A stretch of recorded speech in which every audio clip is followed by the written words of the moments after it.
Hi, welcome to the Stories Beside channel. Enjoy watching. Jane realized very early on that her mother did not love her. In fact, there were plenty of signs and even more hints that her mother despised Harrenty of signs, and even more hints that her mother despised her. Once the child's hopes were finally dashed during one of her dinners, when she was only 8 years old. That night, Jane ran home from the street, where she had been walking with her friends for hours on end. It was a sweltering summer, and June was perfect. The sun was as yellow as the palm of her hand. It was lavishing its rays on the people of the city. Jane's mood was delightful. Of course, after all, second grade was behind her, and 3 months of vacation were ahead of her. The thick, dark blonde plait, which she braided herself this morning, was mussed up. A slight tan was noticeable on the face and hands of Jane, and today her knees were broken, and it happened because of the unfortunate fall during jumping rope. But that's no problem. Jane gave you immediate emergency medical attention. She taked a plantain to your saddles. Previously, I generously spit on the leaves, which means it will definitely heal. Only when the girl with mild shortness of breath from the rapid run up the stairs to the 5th floor came running into the house, her mood plummeted. The ear-to-ear smile that never left her face slid away as soon as she saw her mother. The woman stood in the hallway, arms crossed over her chest, looking at her daughter with reproach and irritation. "So where have you been going all day?" At once, she barked. "Why didn't you come to lunch? Did you see the time?" "Yes, I went for a walk in Katya's yard. And then we went to her place for lunch. I told you she had invited me. You said it was okay. My daughter said it was okay. We played ball classics, jumped on a rubber band, and jumped rope." The mother only snorted. Of course, she didn't remember that her daughter had warned her about where and with whom she would be. She let everything she said pass her by, usually nodding or waving at her and saying, "Do what you want, just leave her alone." And then she got angry. "Dinner is on the stove. I'm not going to heat it for you," Mary said. "You're on your own." I should have been on time. The girl only shrugged her shoulders. She had learned to be independent long ago, and she didn't feel guilty about it. She didn't know when the mythical time her mother spoke of was. She was just used to always coming in at the wrong time to wash her palms, which were dirty with colored chalk and dust. She hurried into the kitchen with an appetite for fresh air. Jane on a wolf's walk on the stove, in a white saucepan. There was tube pasta and some quite cold sausages tossed on top. The junior high girl took a plate and generously poured herself food, determined to diversify her dish and make it quite tasty. Jane pulled out the ketchup and mayonnaise from the fridge.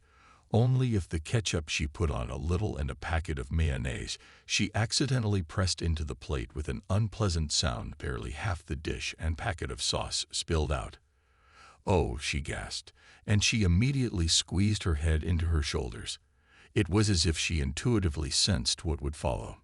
Mom looked at her with a kite's gaze, furious, and exclaimed, "What are you doing? Are you completely armless? You cannot even put a normal mayonnaise on a plate." I inadvertently justified Jane's blushing from fright and nerves. Just clicked. "It's so easy for you. And I made money on this mayonnaise, by the way. And it's not that easy, I'll tell you. So to eat every last drop and lick the plate." I see you, Jane, dumbfounded and blinking, looking at the generous puddle of mayonnaise covering the sausages. However, with her mother still accusing her of wastefulness, ingratitude, and an inability to know the value of money, the girl did not dare to object. At first, the task seemed manageable. After all, she loved mayonnaise. However, after a couple of spoonfuls, the girl began to feel bad. "Mom, can I not finish eating?" she asked pitifully in front of the tear-filled eyes of the girl who recently stood a picture of a family dinner. It seemed only a few hours ago that she was sitting in Katie's kitchen, and her mother was joking merrily. When I took the poultry out of the oven, she was talking to Jane. I called her a good girl. She even offered an extra scoop of ice cream for dessert. Why couldn't they have had the same? Why did I say eat it all? And don't cry. It was your own fault. my mother said flatly. Maybe this will teach you something. Jane ate. She was definitely sick. She felt bad. During the night, the girl's stomach ached. However, she did learn a few things, just as her mother had hoped. For one thing, Jane hadn't eaten mayonnaise at all since then. And secondly, the girl finally realized that her mother would not love her, no matter how hard she tried. And Jane tried. Honestly, she tried. Even as a child, she brought handicrafts from kindergarten and drawings in the hope that her mother would pat her on the head and hang them on the fridge, like friends' moms do. However, Mom would only hum and nod. And then the girl would find the crafts in the trash can. Jane never heard her mother's affectionate words, didn't enjoy a gentle, warm hug or supportive inattention. From the woman's mouth came only reproaches, as if she did not notice the merits of her own daughter. You catch the slightest flaw. At first, Jane was sure it was her and her alone. Mary often scolded her daughter for the slightest faults and called her names. Jane believed that her mother was right. Of course, her mother does not love her because the girl herself is to blame. Who will love a slacker and a fool? Then Jane began to respond sensitively to her mother's nagging. It seemed to her that if she fixed something in herself, her mother would praise her and love her. So when Mary said that the girl could not dress herself without help, Jane decided to fix it. As a result, the clever girl became the most nimble in the group. She pulled on her own pantyhose when she went for a walk, distinguishing the front and back of her jacket up to her chin.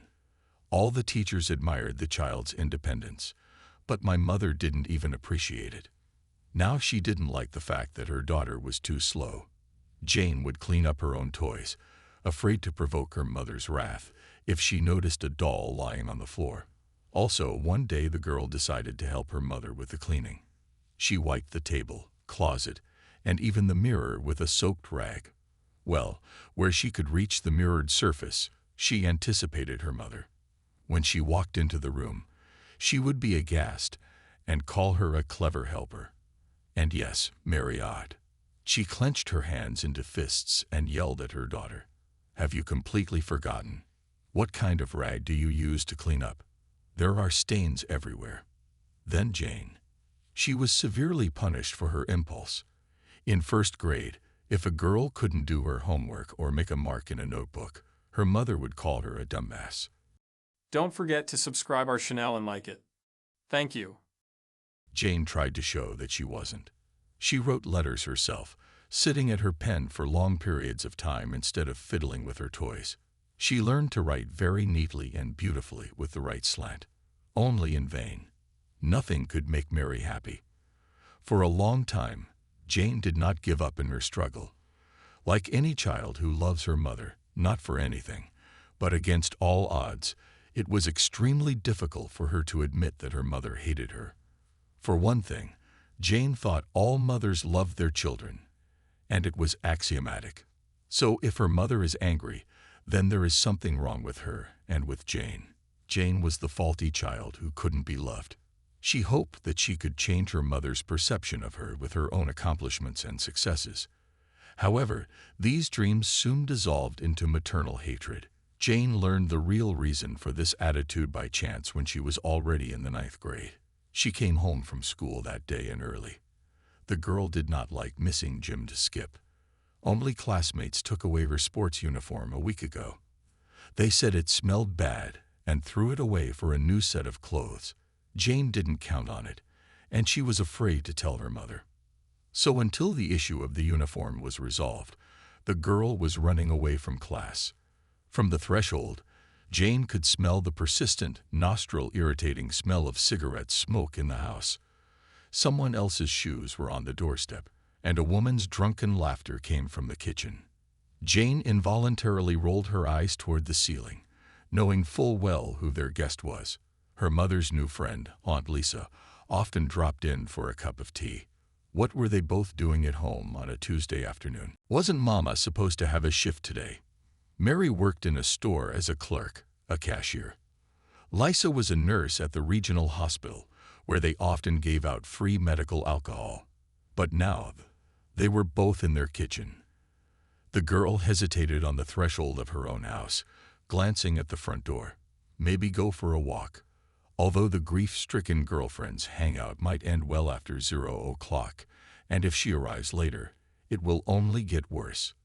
Mom will either come to the point and start throwing tantrums or teach her daughter how to live. Even now, there was frank talk coming from the kitchen.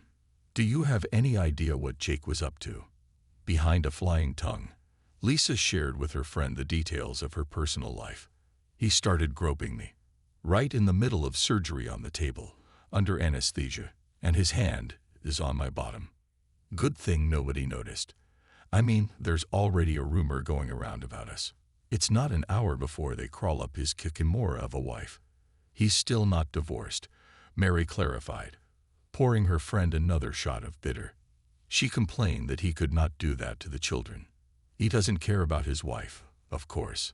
They haven't slept together for a long time. They even sleep in separate rooms. But he loves his son and daughter. With a doomed sigh, the schoolgirl picked up her abandoned backpack and walked down the corridor. She intended to say hello, marking her presence, and then hide in her room, which settled neatly opposite the kitchen. However, when she heard her mother's words, the girl froze, listening to the conversation. Those kids, she threw, irritably, smacking her lips. They'd break everyone's fate. What happened to their own mothers? What happened to their stepmothers? Despite the fact that the girl is used to the role of scapegoat in her chest, she unpleasantly howled. She gripped the strap of the bag harder, pulling it away from her shoulder. And she seemed to stop breathing. Well, you know, now I'm 33. I'd like to have at least some babies. Lisa pouted. The clock's ticking. You can have mine. Mary giggled. I'll pay you more. The women laughed. And then there was the clinking of old crystal shot glasses, smashing against each other. Jane swallowed a lump. She wasn't the only one who thought her mother's joke was funny. After a drink and a snack, Lisa asked, "What about your little one? I saw her the other day at the grocery store. She's so beautiful now." "Yes, she is beautiful, but not like me," my mother muttered disgruntledly. "The girl looks just like her father. She looks just like her father. These blue eyes, high forehead, and nose, even her face was the same. Can you imagine?" Mary's voice was clearly displeased with her daughter's appearance. Her mother's words were no surprise to Jane either. It was just the first time they had been spoken out loud. The girl had guessed before that she reminded her mother of her hated father. But now she felt so stuffy and painful that tears clutched her throat. As if someone unseen wrapped his arms around her, trying to strangle her. Was it her fault that she was born? Was it her fault that her father's genes were stronger? And now she has piercing blue eyes. Like a summer's day, not brown like her mother's. When I look at Jane, all I see is her daddy in front of me. The woman continued, lighting a cigarette. "It makes me so angry that my chest burns. I bet he's still in Europe or America, isn't he? Enjoying his rich life. Fucking businessman, and I'm left at the bottom of the barrel. I sell vodka at a kiosk as an alcoholic and am raising my daughter on my own." Lisa sighed heavily, but she did not comment on the news in any way. She must have. It was not the first time she had heard such complaints. Jane, on the other hand, was astonished. After all, her mother always told her that her father was dead. "Yeah, I still have a picture of him.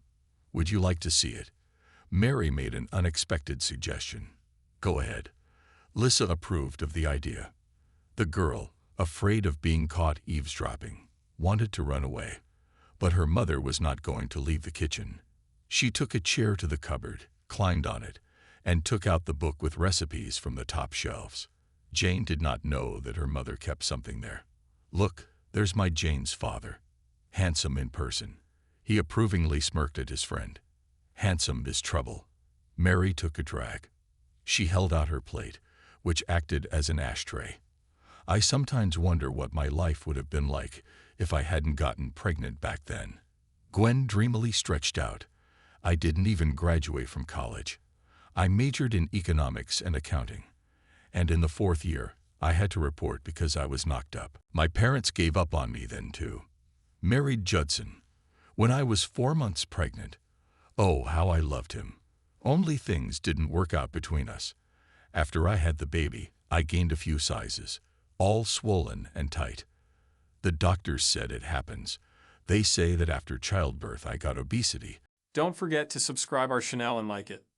Thank you. An endocrine metabolic disorder. The treatment was prescribed. Standard treatment, diet, and sports, no stress. But Jane was crying all the time. I couldn't sleep at night. I was stressed, I was nervous, and I started snapping at Judson. He didn't make much, and he turned his nose up at me. He said that he took a beautiful wife, and now he does not want to go to the same bed with me. He feels like he was cheated. Naturally, Judson soon left me. He found a younger man with no luggage, all because of a dinghy. Oh, those men are hoarders, which is rare. Lisa's verdict. Did your ex-husband even pay alimony? Jane is not his daughter, is she? Mary declared. I tried to get the money back, but he did DNA testing, proving Jane wasn't his daughter. Didn't I tell you? The woman shook her head. Jane, on the other hand, turned completely on her hearing. When I was a freshman, my parents found me a fiancé. Of course, I was skeptical, but Arcady turned out to be handsome. He looked like a young Brendan Fraser. The one in The Mummy, you know, I didn't watch. Lisa shook her head, but that's not the point. So, we started dating. He was all gallant and studied abroad. We corresponded with him and met on vacation. He had a well-to-do family. All my girlfriends invite me. When I was in my 3rd year, Louis graduated from his university. He returned to Russia, and our families were already discussing marriage to the utmost. But that same year, I met Judson. He played in a rock band and drove a bike. I wore a leather jacket. Caustic turned my head. In spite of the fact that I was brought up in austerity, already after the first date, I found myself in his bed. He was just what I always wanted, a free, independent person. I got my first and only tattoo from him. And then I found out I was expecting a child. But I didn't know with whom. Of course, I told my mom about my situation, and she ran to Louis's mom. He, like a gentleman, proposed to me and decided that the baby was his. The woman laughed and then continued. Arcady found out about our relationship with Judson. Very ugly. Caught us in the garage, when my dress was pulled up to my throat. You know, they got into it with the Bones then. I thought they were going to kill each other. Of course, a scandal and a breakup followed. There was the sound of a lighter opening and closing. The woman was nervously playing with it, reminiscing about her past. My parents were horrified.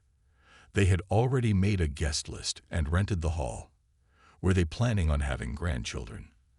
And the Judson family blamed it all on me, calling me names. In spite of this, Louis came to our house one more time, all gloomy and serious. He said that he had thought it over, and that he was ready to forgive me for the sake of the baby. He said we would get married and leave together, because he couldn't leave his child. And I blurted out that I loved Judson, and that I would have an abortion. That's how we split up. My parents couldn't take it, and gave me an ultimatum.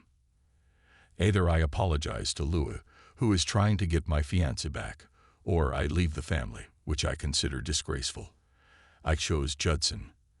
And before I ran away with him, I told my mother so much that she almost had a heart attack. I told her I didn't need them all, only Judson. The woman sighed heavily. Judson and I moved to another town. There was an apartment there, and his grandmother started living together. We got married. And then, like I said, he found someone else. My parents didn't want to know me by then, and I was ashamed to show my face to them. I think that if I had gotten an abortion in time, Judson and I wouldn't have broken up. I thought the baby would bring us closer together. I wasn't sure exactly who it was from, so I kept it. Jane couldn't believe her ears. Not only was her mother lying to her, but she blamed her for her own mistakes. The school backpack fell to the floor of the hallway with a thud. The girl strode resolutely into the kitchen. Angrily, she stared at her mother. What was she counting on? That her mother would be ashamed, that she would apologize for her years of lying. Alas, Mary did not raise an eyebrow when she saw the child. Oh, the little girl showed up. She greeted her with a drunken smile. "We were just thinking of you. Come and say hello to Aunt Lisa." The girl dropped her words of greeting, but still she only looked at her mother. Mary herself got up and walked shakily towards her daughter, looking at her carefully in every feature. "Look, a copy of Daddy." The mother exhaled smoke in Jane's face, even the dimples on her chin, like Louie's. The girl staggered, coughing. Mary's cigarettes were cheap and strong.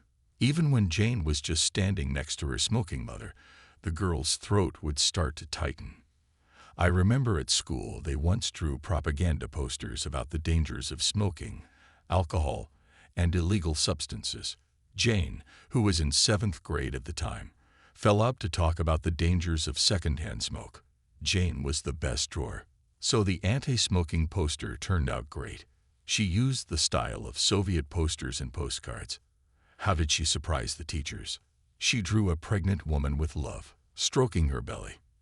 And next to her was a man with a cigarette. The smoke, which stretched straight to her unborn baby like a snare. The girl took 2nd place at school, and her class teacher praised her very much.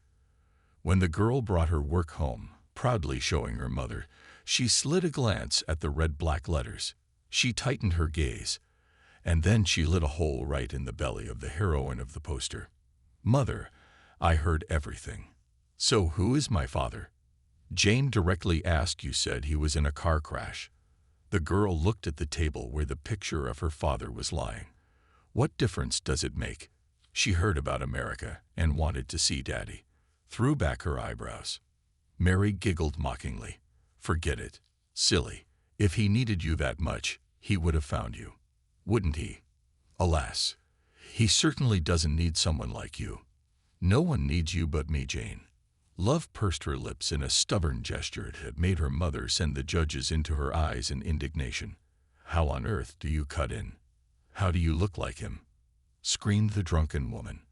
Her fingers returned, as if she were about to throw her hand, and put her palm down on her daughter's cheek, just to wipe the unwanted expression from her child's face.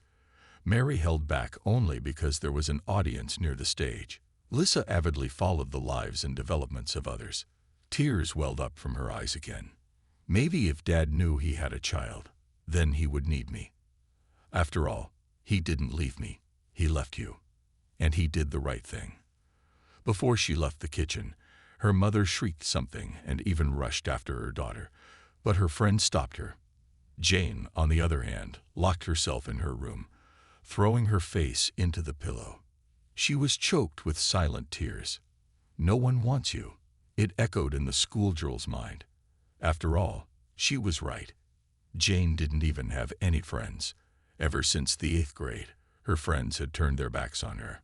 That was when Ida Eva transferred to their school.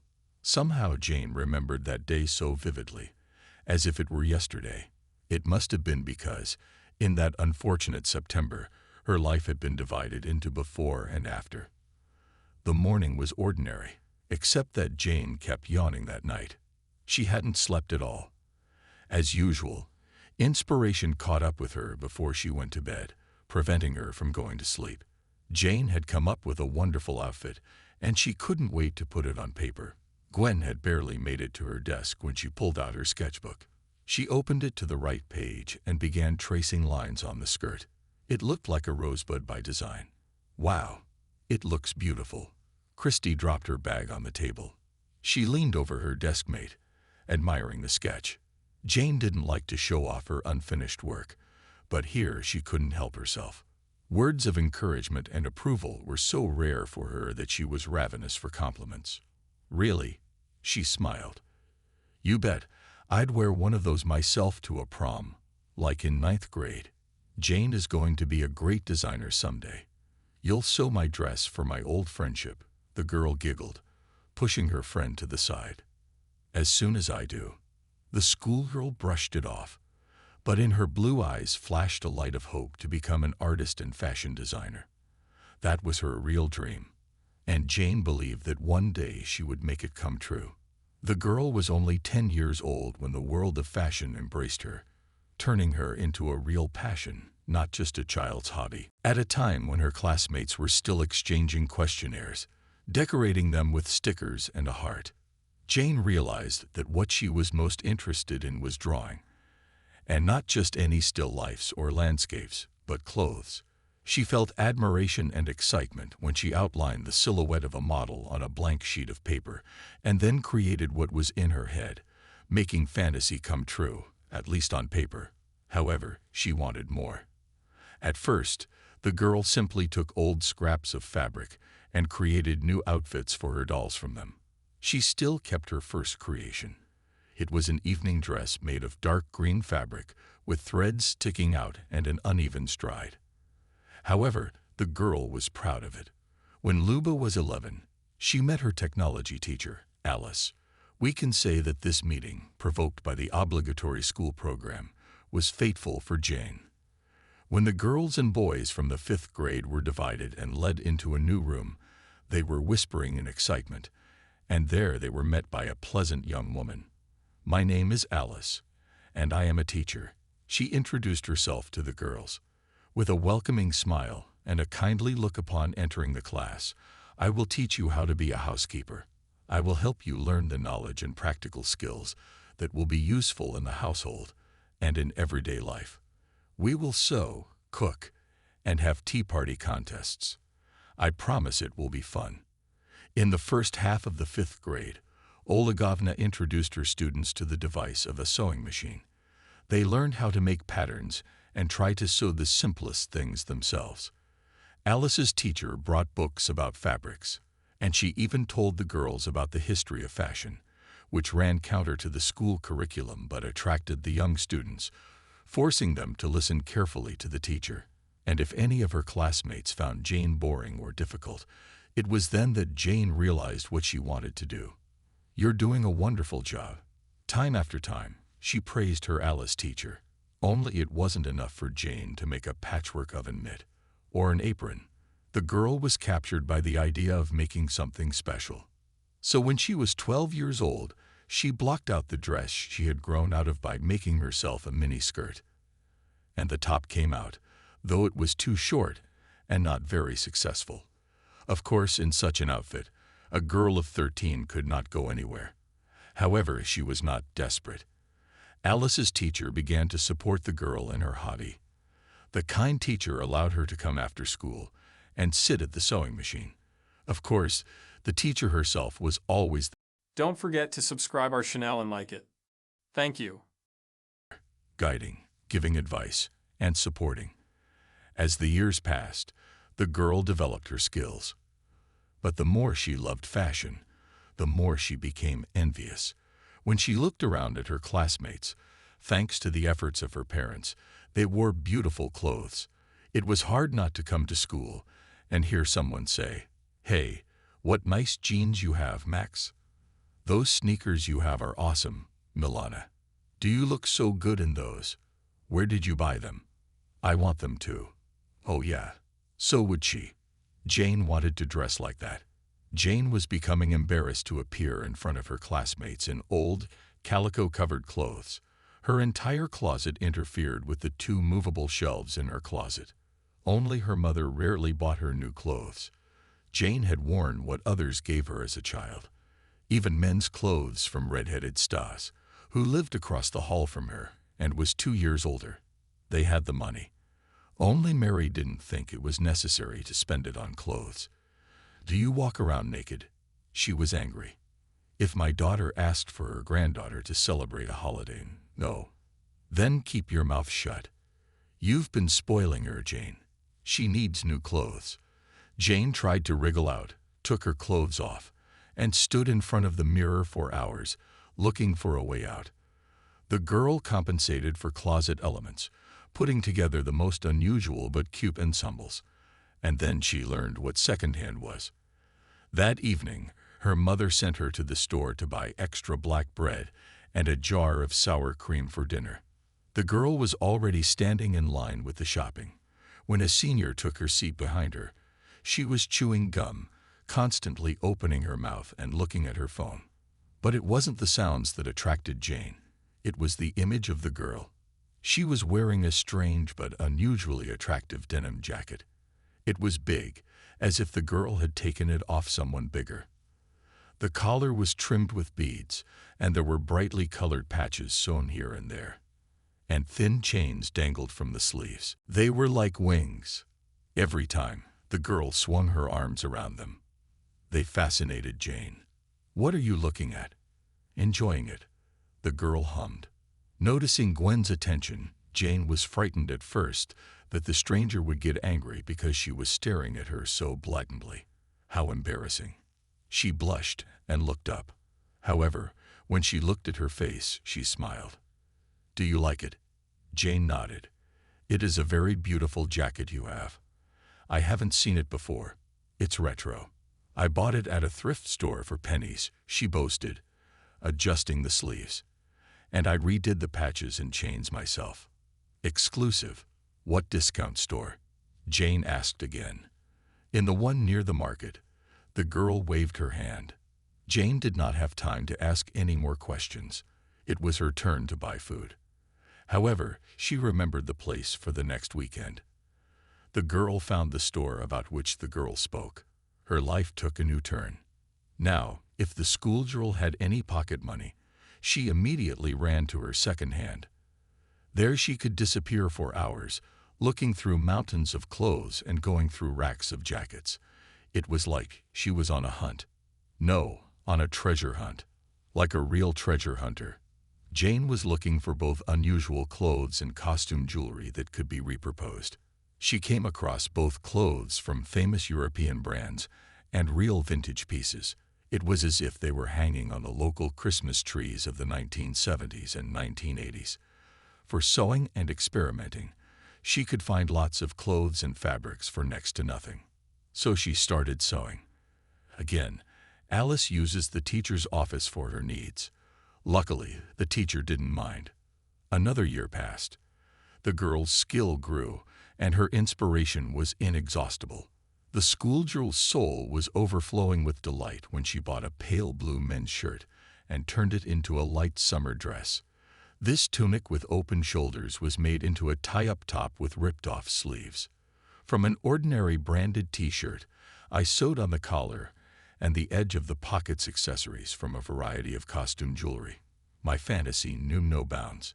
Her favorite hobby gave Gwen confidence and courage. She was not afraid to dress differently and stand out from the crowd. She also enjoyed giving clothes a second chance. She felt like all those dresses and sweaters had been thrown away for nothing. It looked abandoned. It was as if she was taking in stray kittens and giving them a home. Yes, it was strange to have such warm feelings about clothes. But Jane couldn't help her emotions when she turned 14. The girl lied about her age and started handing out flyers. She also invested all her money in thread and buttons. She became more and more interested in the world of fashion and fashion design. She went to stores and barber shops where she could get free fashion and style magazines. She asked the salespeople for them, and they just shrugged their shoulders without a problem, giving her the printed products. She brought the magazines home and cut out models in beautiful outfits from them. Stars standing on red carpets, the girl carefully branded all her workbooks. She spent hours drawing clothes, sometimes spending sleepless nights over the album. So now, when Gwen arrived for her first class, she could hardly tear herself away from her floral sketchbook. The teacher entered the classroom, tapping her heels. Then Jane noticed the new girl, who stood beside Diana, her eyelashes lowered to the floor modestly. How pretty was she? Her blonde, almost white hair was braided into a French braid. What was on her shoulder? There were white ribbons woven into her hair. Meet the children. The classroom teacher smiled brightly, nodding toward the new girl. Your new classmate, Ida. I want you to be kind and welcoming. Her classmates took her for a whisper. Dimka Sokolov softly whistled, expressing his delight. So let's not do that. The teacher grumbled. Where are your manners? Sokolov. Such behavior will not attract the attention of a decent girl. Yours attracted you because it was indecent. Dima responded, causing laughter among his classmates. But Jane did not even hear this dialogue. She wondered how appropriate her clothes were for this beauty.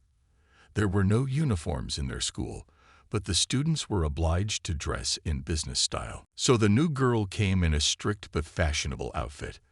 The skirt with a clutch of conservative length, knee-high knee socks, a blouse with a bow at the collar, and patent shoes. The girl seemed so innocent in her outfit.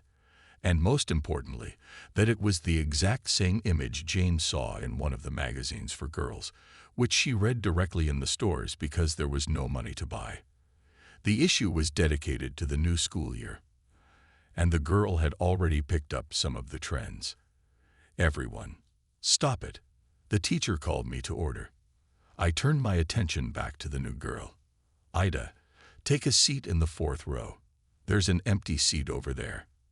However, the girl, after casting a brief glance at the middle row, shook her head and modestly smiled and asked me if my eyesight was failing. I need to sit at the first desk. Yes, Diana Lvovna introduced a thoughtful glance at the desks of children, stopping at Zaitseva. Nina, move to the 4th. Make way for the new girl. Nina sighed softly, but unhappily. However, she did not argue. So the new girl sat down next to Jane. Hi. Jane smiled at her openly. My name is Jane. Hi. She nodded shyly. Pleased to meet you. Later, Jane would remember that Eva had perfect eyesight. She just wanted to sit in the front. But now the girl seemed to be Jane, frail and glorious.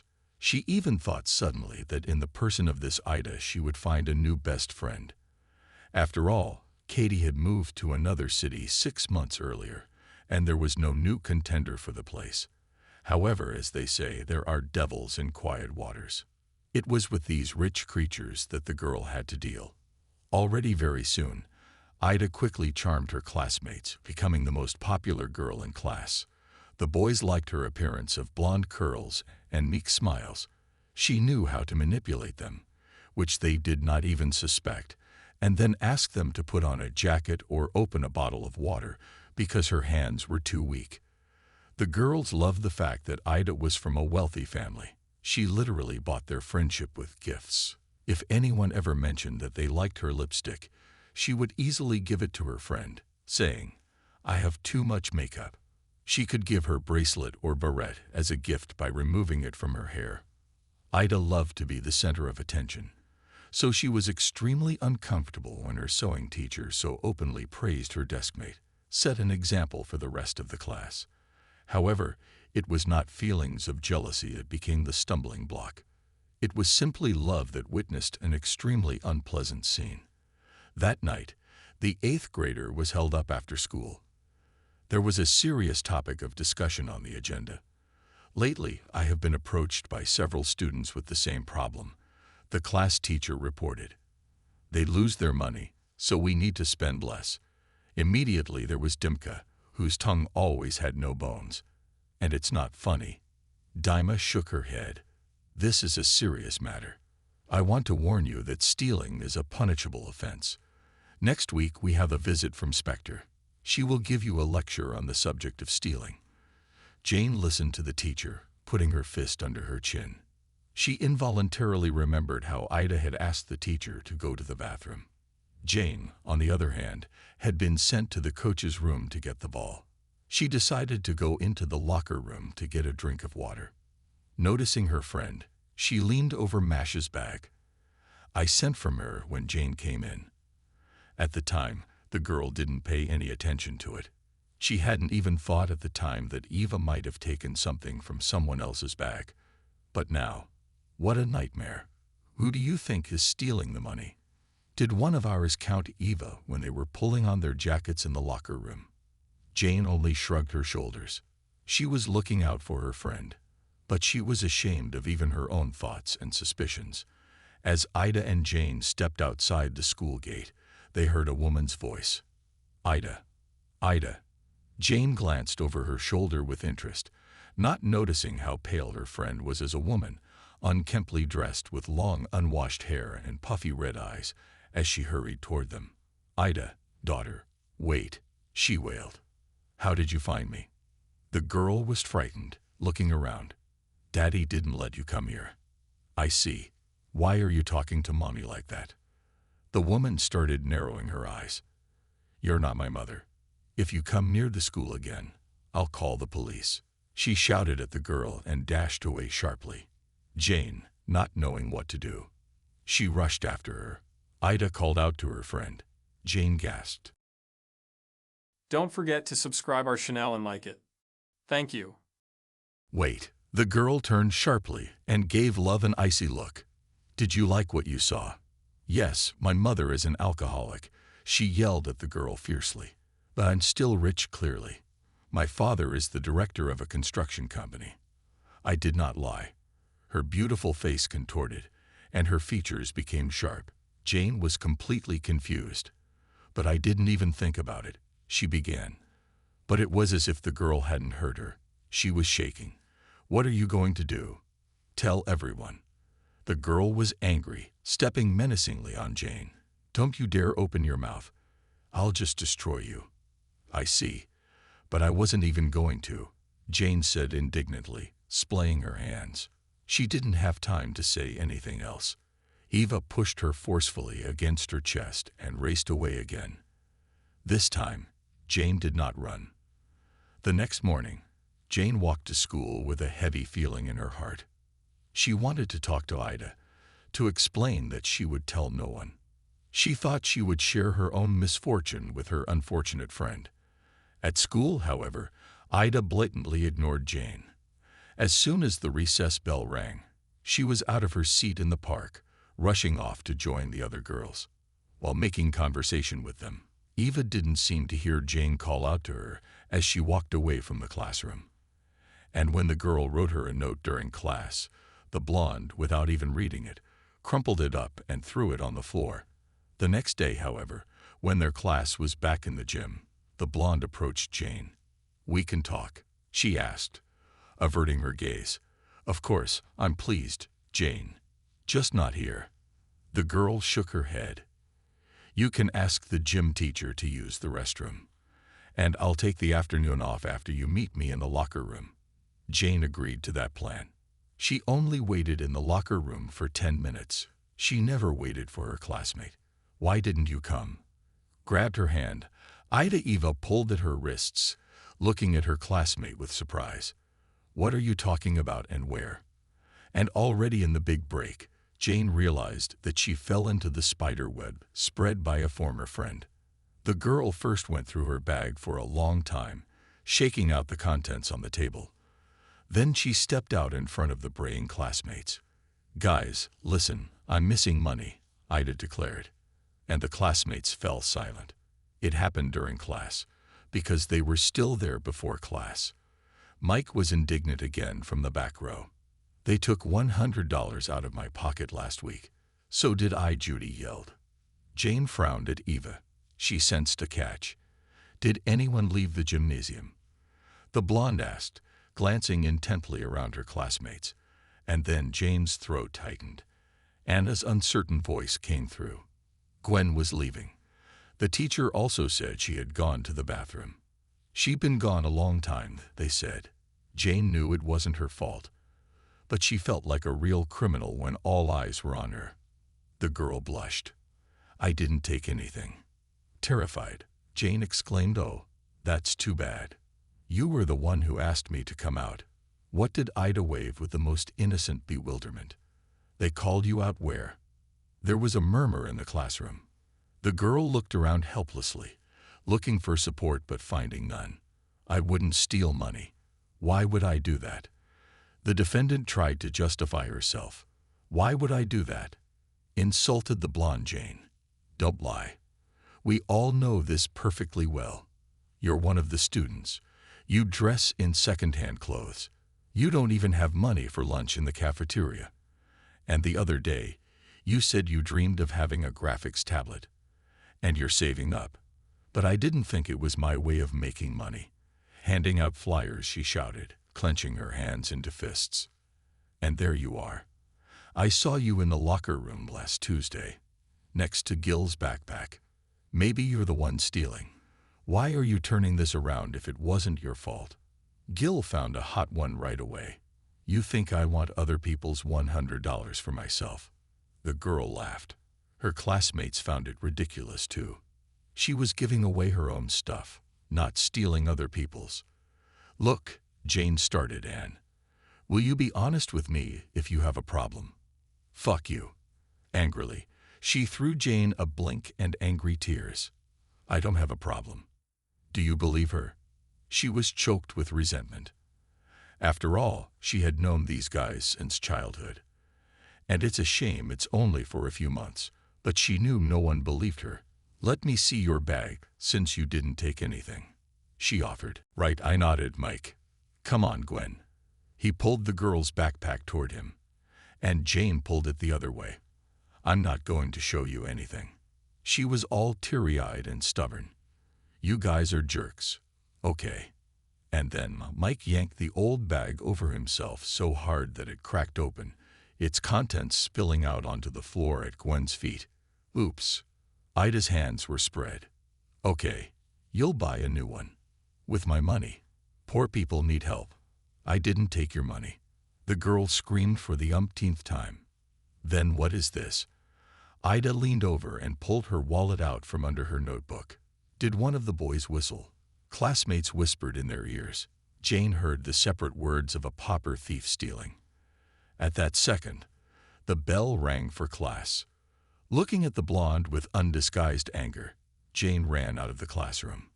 Jane didn't go to school for a week after the incident, finding herself sick. And when Ida came back, she had already turned the whole class against Gwen. Since then, the girl has been ridiculed and mocked, even by those who used to admire her sense of style. They grew a nose for her. Girlfriends have also turned their backs on Jane. Taking Ida's side the first day Jane returned to class, Ida's nose swung like a bloodhound dog. She watched her face with her fingers clamped over her nose. Oh my God. What was that smell? Jane? She shouted so that everyone could hear. Your clothes stink. Did you take them off a dead man? There was laughter.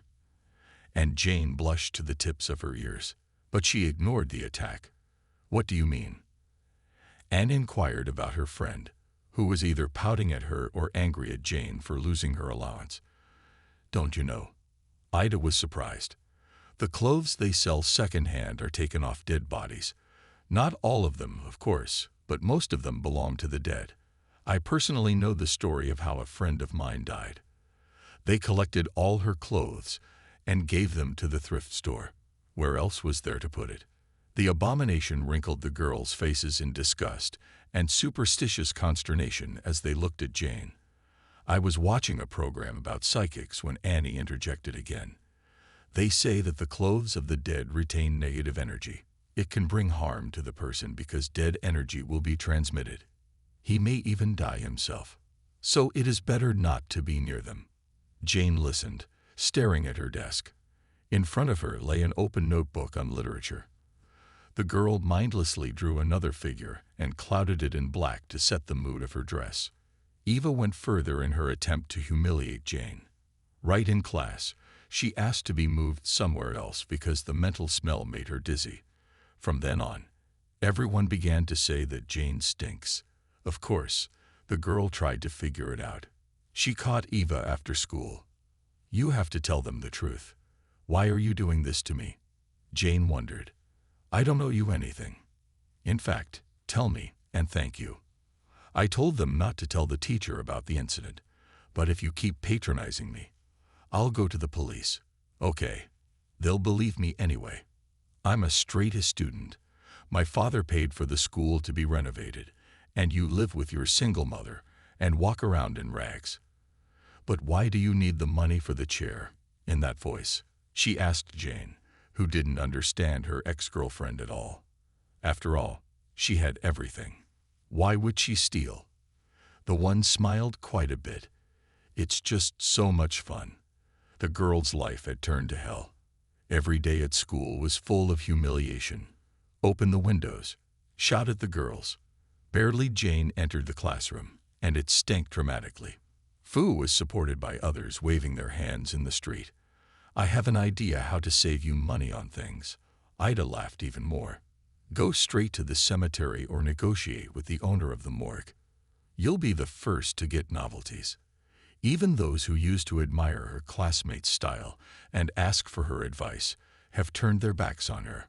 So Jane realized that school was the same jungle. If you let your guard down, you're no longer part of the pack. The outcast will be kicked out or eaten.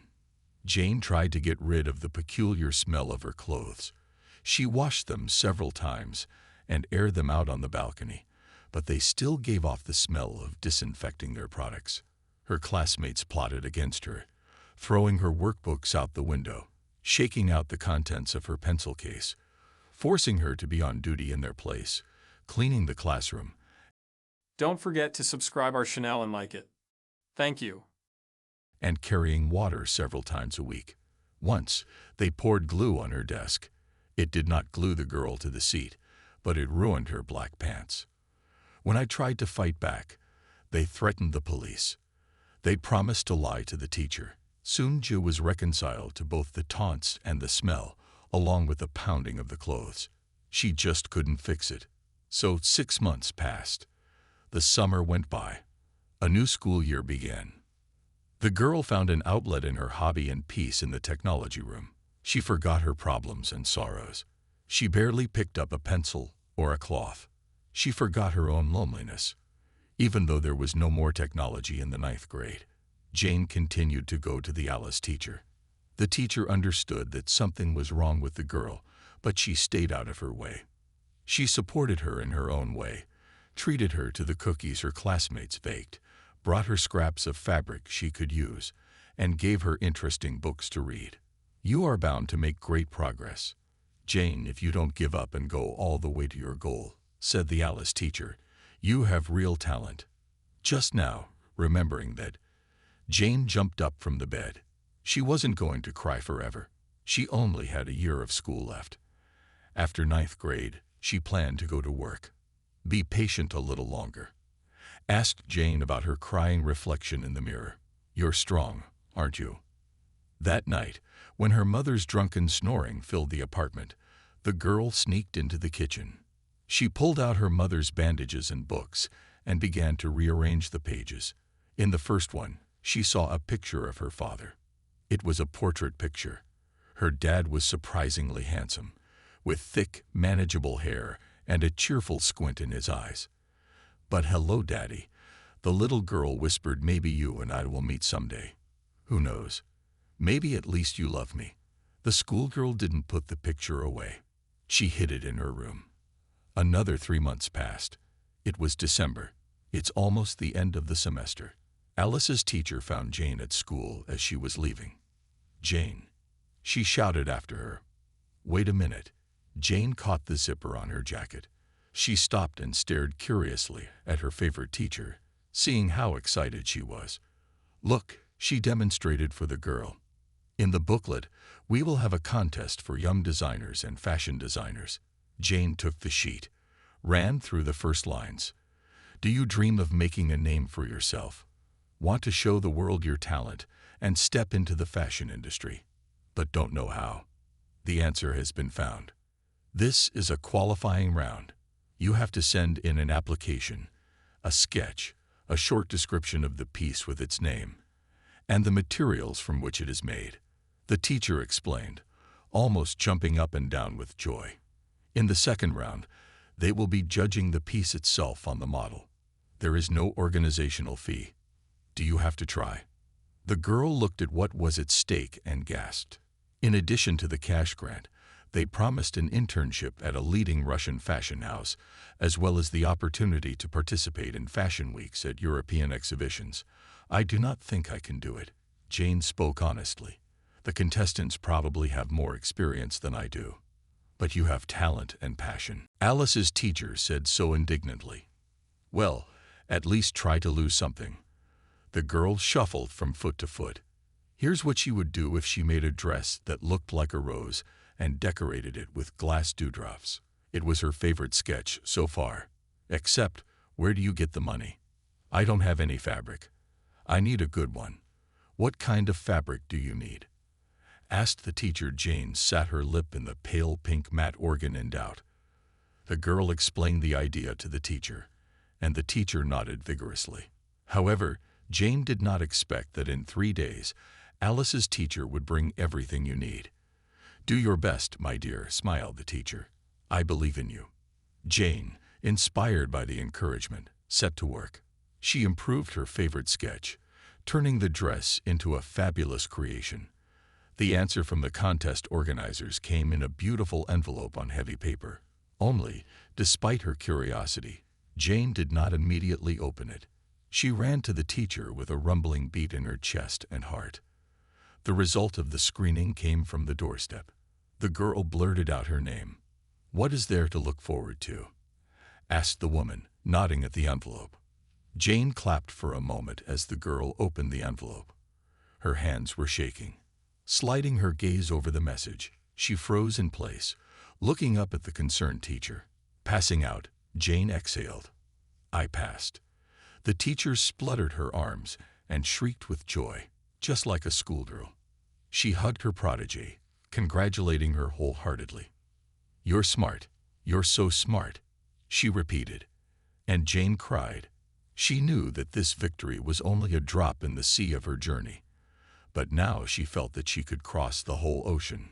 Love worked hard as she sewed dresses, eating the fabric given to her teacher. When the piece was almost finished, the girl brought it home to decorate it as she had intended. The dress came out delightful. The fabric was airy, not heavy, and the pleats, the skirts exactly matched the rosebud. Gwen was in a hurry.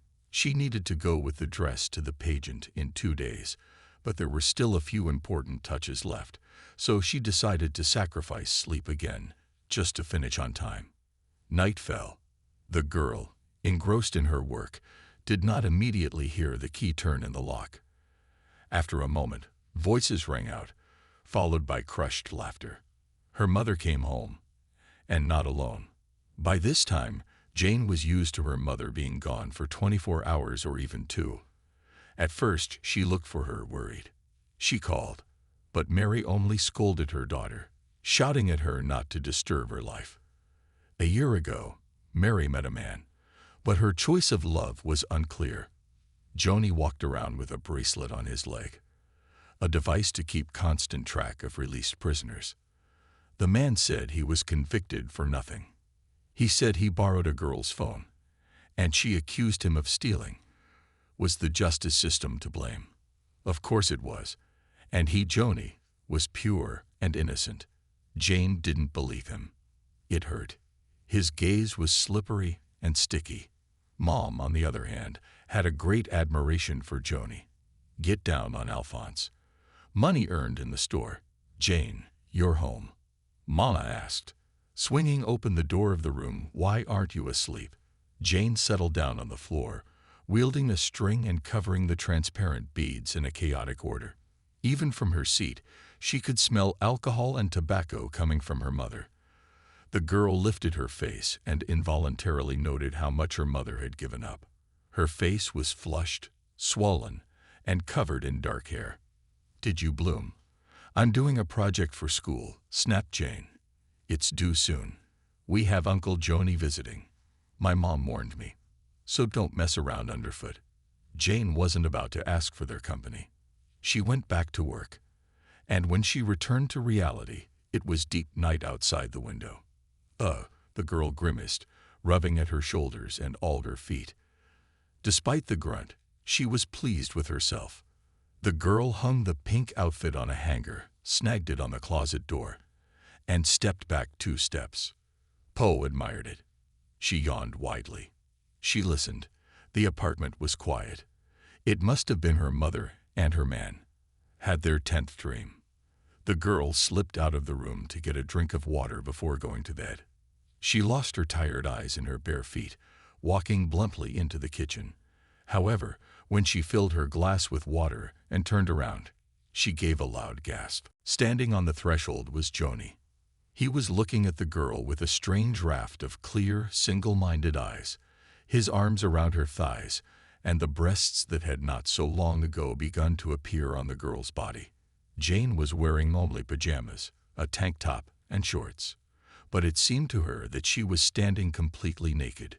Jane felt a sense of consternation. "Hello." She nodded, not knowing what to do. Jane wanted to get out of the kitchen, but Joni wasn't going to move. She didn't want to walk next to him. "Hello, hello." He perked up and was not sleeping. "I'm about to go to bed. Can I come with you?" The man raised an eyebrow.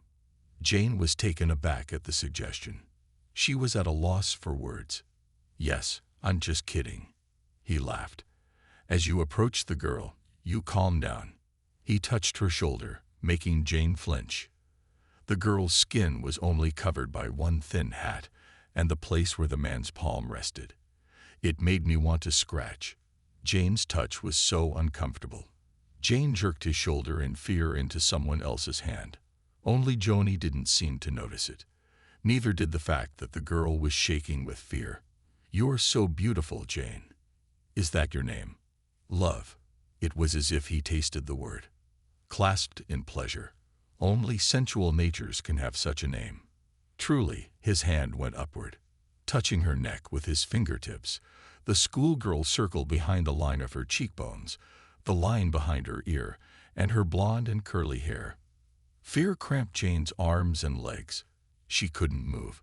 She couldn't even seem to breathe. The drowsiness was gone. Shock took its place. She didn't realize at what point Joni was so close that she could see the pores on his nose. That his sour, not fresh, breath touched her made her nauseous. "Stand back," she whispered. "I don't want to." Offended him. "Come on, Jane. You have no idea what it's like to be with a capable man. You're a girl. You'll give it to some inexperienced classmate in the entryway. Then it's going to hurt and be bad. And I know how to make it feel good." Jane realized that in a second she was going to throw up. But before she could rush to the sink, she heard her mother's voice. "What's going on here?" It had been a long time since her parents had made her feel so safe and relieved. Her hand was gone. The girl could breathe again. "Mom," she exclaimed. "I went out for a drink of water. Mary thought the hatchlings were getting sick. You did not let her study so much. She's all pale already." Joni responded cheerfully. Interrupting the girl, Mary tenaciously looked around at her lover and daughter. "Go to your room, Jane." Jane's mother, not looking in the direction of Jonya, went down the hall to the bedroom. There she threw herself into bed, covering her head with a blanket. The girl exclaimed how the vile stench of the dress she'd made had left a bad taste in her soul. There was nothing left. Mama called softly to the girl, not hoping that Mama would come. Even when Jane cried as a child, her mother did not come to help and did not comfort her, saying it was her own fault. There was nothing to jump for. There is nothing to run around. Learn to walk normally. All this Jane heard instead of consolation, but now it was as if she were a little girl again, blindly trusting her mother. But then the door to the room creaked open. Jane couldn't believe her ears when she heard her mother's voice. "What are you doing?" "You want to play, you little Kortsen." She jerked the blanket off her daughter and looked at her angrily. "Mother, I didn't do anything." Jane was even more frightened. "Of course, you think I'm completely stupid in front of my man, naked, wagging his tail. You think that if you're younger and prettier, you can do anything. And who stole my youth? You? He came up to me." Jane shouted back at your Joni jailer. "And you still believe him? Do you know what he was in for? Or do you believe that noodle? What's he been telling you?" "He told me so much. He's using you, Mama." Mary flared up. She looked around in rage, and then her gaze fell on the dress that hung beautifully on the rack. It was as if it were out of this world. An old room that had been in need of repair for a long time. Old things are Soviet furniture. And here was an elegant outfit that looked like an air monkey. And what are these rags? That's what you wear around men, seducing them. That's how I raised you, yes. Mary rushed to the closet in a burst of anger, realizing what was about to happen. The girl jumped out of bed. "Don't touch it. It's a contest piece." She screamed and grabbed her mother's hand frantically. Except Mary pushed her away with her other hand, clutching at her dresses. And it just so happened that that was where the pins that the girl had poked into the piece were. Mary screamed, yanking her hand away. 2 drops of blood appeared on her palm. The pain didn't sober the woman. It made it worse. "What a wretch!" She shouted and took the dress off the hanger. "I raise you. Clearly, you fought for your job, but to no avail. You can't pull fabric in different directions without tearing it." Eventually, the floor of the nursery was strewn with pink pieces of satin. Love, oh, impotently sank to her knees. Looking at the scraps of her dress, she couldn't believe her dream or her own mother's own rags. "I hate you," Jane whispered for the first time in her life. "What did you say?" Narrowed your eyes. Mary. "I hate you," screamed tearfully. I tried to love you. God knows. I've exhausted myself trying to find some good in you. Get out of my house." Her mother shouted at her.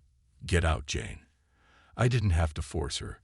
She threw the necessary things into her bag, grabbed the rest of her dress, and in half an hour she was on her doorstep. The woman lived with her husband in a 2-room apartment. Now, however, while her husband was on a voyage, Alice was alone. She readily took the girl in. After listening to her story, "It won't be long," as Jane promised. "I just don't have anywhere else to go."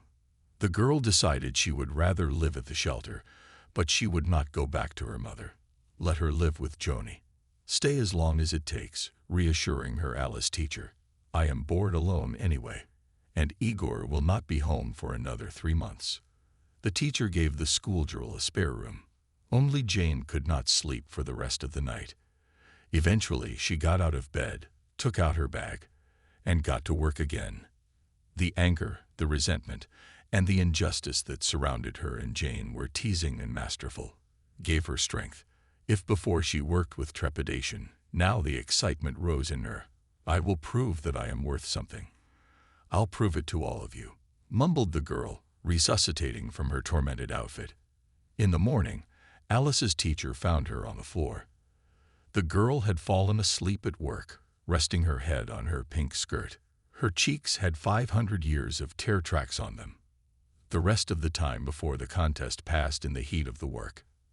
Alice's teacher helped her student. They made it on time, except that it was not what was in the sketch. One of the judges boldly remarked, looking at the model in front of him. I would even say extravagantly. Don't forget to subscribe our channel and like it. Thank you. The long sleeves that made the girl's arms even thinner had been mutilated and were now held on thin chains. The former petals seemed to have wilted. Their edges were carefully blown up and under my fingers. "However, your work does not match the stated sketch," commented the woman with the stern glasses. "I wanted to do something special," Jane commented. The jury looked at each other and deliberated. Gwen Jane did not win the contest. No. However, she did have a statuette and a certificate of originality in her hands. This inspired her to take decisive action. She approached the man, who praised her work. "Please," she turned to him. "Help me." He smiled. "Oh, Miss Originality," he smiled. "What can I do for you?" "I want to work in the fashion industry as a fashion designer. And learn." "I'm ready to learn." Jane spoke hotly and agreed to anything, even work for free. "I am good at sewing. Believe me, I can make patterns and templates. I've done a lot of reading and practice." Must be in the blue eyes of a high school student. There was something special. The man just couldn't pass by and brush off her request about my Jessie acquaintance. He informed me that he needed apprentices, handing me a card. "If you want, you should come." So the girl got an apprentice at a local atelier. This step was fateful and further strengthened Jade's mind. I love fashion. At first, the girl combined work with her studies. She was no longer bullied. Mocking classmates did not care about her mother's opinion. She simply followed her chosen path. After 9th grade, Jane was hired full-time. If at first the schoolgirl was treated without proper trust, more and more forced to play the role of a girl on the run, soon the owner of the salon saw her potential. Jerry made her her personal assistant and passed on her knowledge, which Jane absorbed like a sponge. She rented a room in a dormitory. There was a shared kitchen with cockroaches and noisy neighbors. But the girl didn't care, as long as she could start a new life. A year and a half passed. Now Jane didn't wear second-hand clothes. She sewed her own dresses. When she wasn't working, she wasn't taking orders from customers yet, but she was already sewing on one sultry summer day. The door of the atelier swung open, and a beautiful lady and her young daughter walked in. "Anna, hello. We're here to see you again," the woman announced, smiling broadly at her mistress. What a pleasant surprise. She met someone she knew.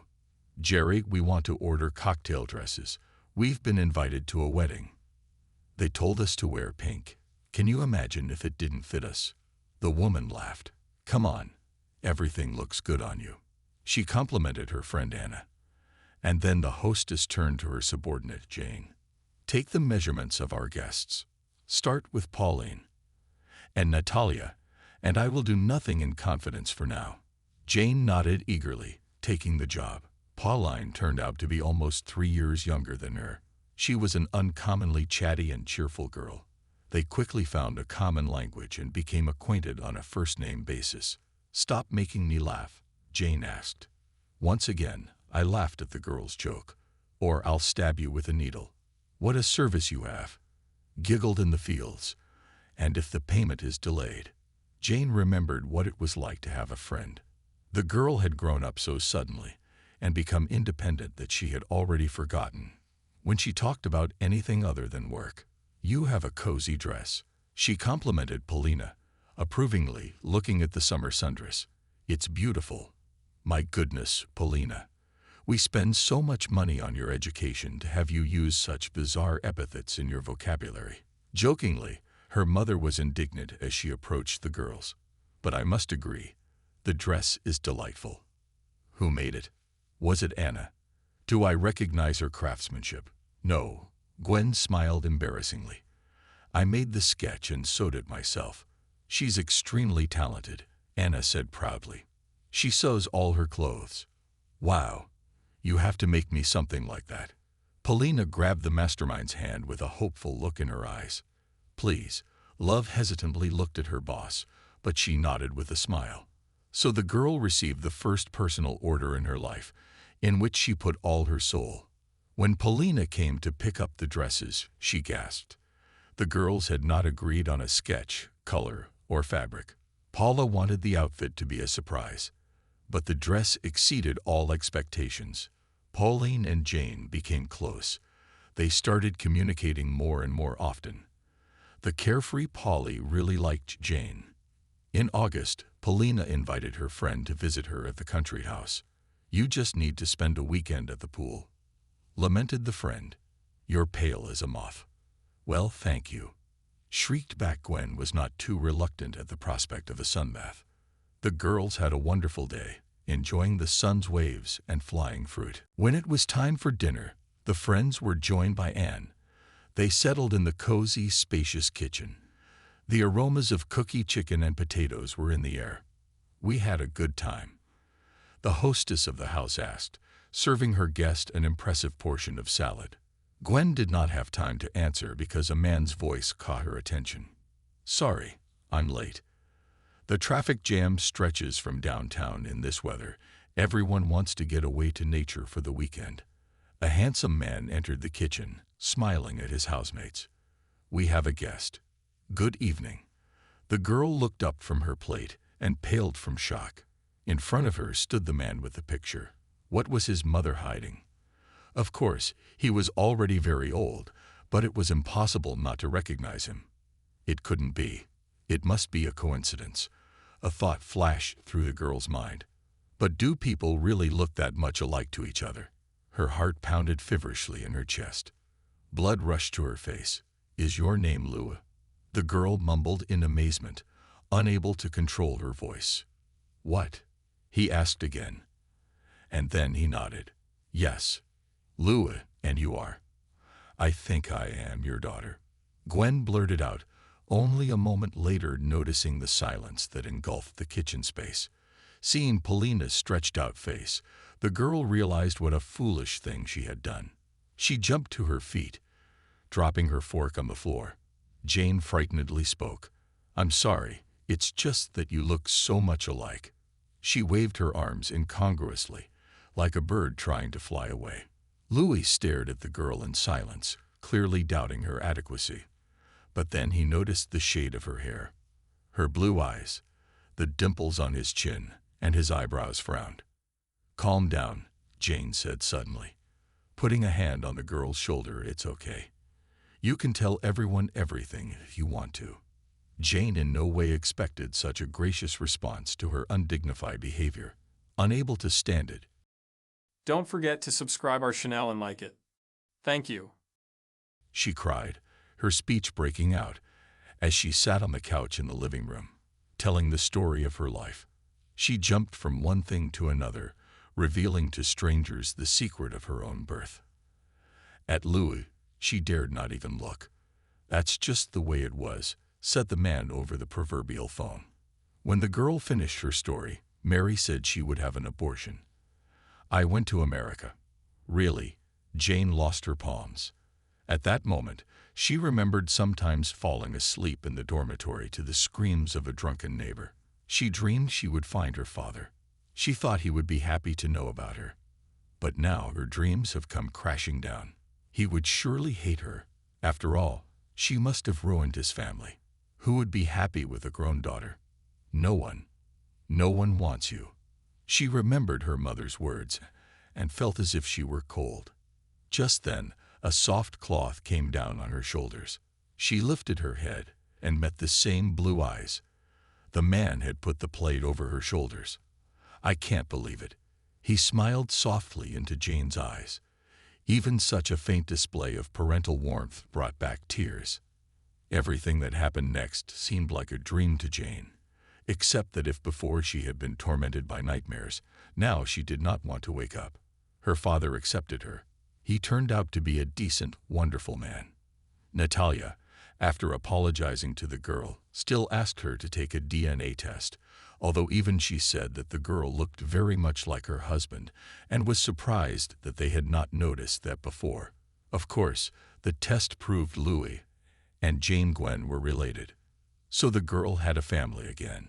She was very worried about how she would be received by her father's wife and daughter, especially Paulina. It was one thing to find a friend and another to find a sister. Maybe she didn't want to share her daddy's attention. In the end, the girl refused to move into Jane's house, staying in her dorm instead. Only one day, Pauline knocked on her door. Okay, sis, in a commanding tone, the girl said, roll up your sleeves, pack your things, throw dresses, panties. We're moving where? Where? But don't be silly. Sisters don't just walk out the door.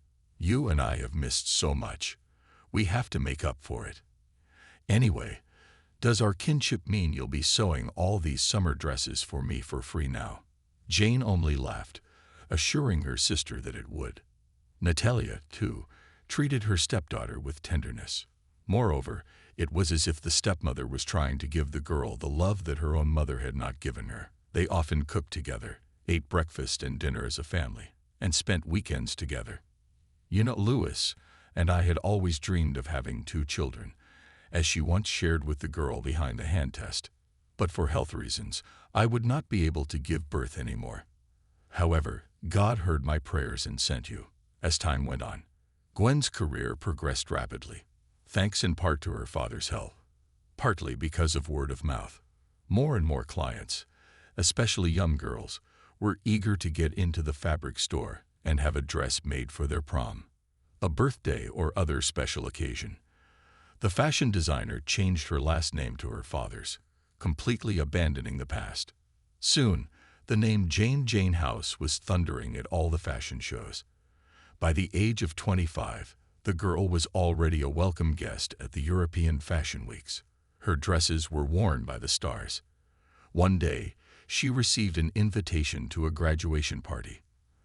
The girl ditched it and threw it in the trash. Except not to the extent that she did. Her curious younger sister pulled an envelope out of the trash. "What is it?" She took out a letter.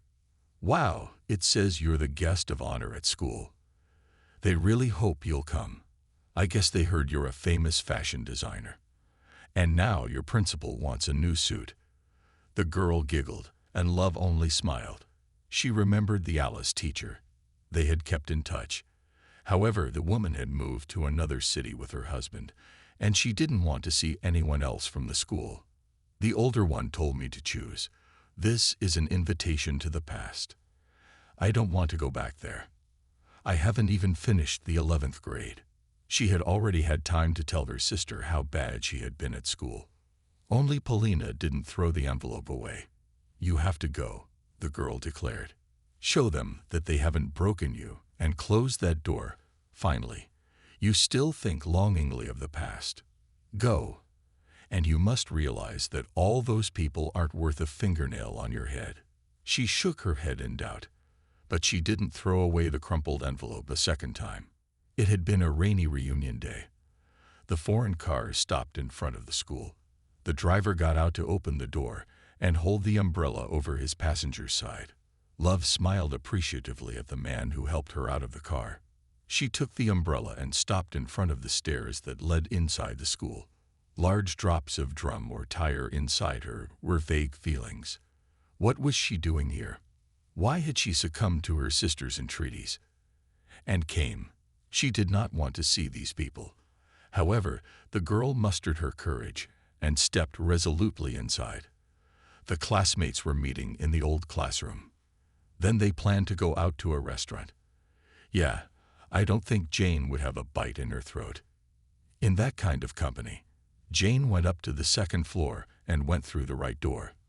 All conversation died down. Jane House felt like a movie heroine. "Here comes our dear Jane." The class teacher, Jane House, automatically corrected her. "She got married." The teacher rejoiced. "She found her father," she answered, looking at the faces of her classmates who had arrived. They had grown up, but she could still recognize everyone. "There's Joni, and there's Igor, and there's Ida."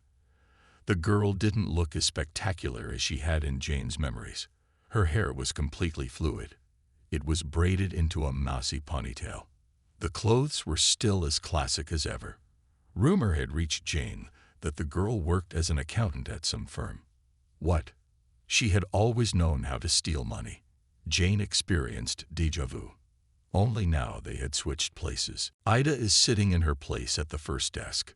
Jane is standing next to her homeroom teacher, and now Ida's eyes are clearly envious of her former classmate. Jane has become a famous fashion designer. "I think everyone has heard about it," said the class teacher. "And the principal, and I had a great idea for the school's anniversary, which will be this year. You could do an interview with a local TV station about your path to success. What started it here? After all, you sewed your first dresses in the technology classroom." "Really?" Jane House smiled sadly. God knows, Jane had no intention of dredging up the past. Just the teacher's fake smiles and the way her former classmates squinted at her, playing on her nerves. "I couldn't do that.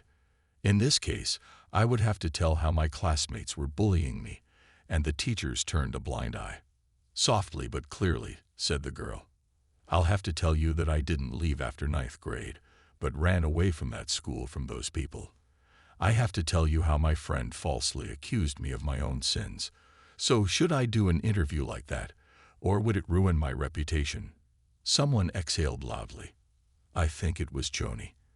Ida sat there as pale as school chalk. At that moment, all the former classmates, those who had abused Jane and those who had let others bully her, felt how much power was in the hands of this girl. They were seriously afraid that this girl would denigrate them in the eyes of the public and bring up old sins. Some had businesses, some had families. Did they want that kind of fame? No, of course, Jane wasn't going to do that to them. After all, she had always been better than these people. "You know, I think I'll go," said the girl, when the pause lingered. "Have a good evening, everyone."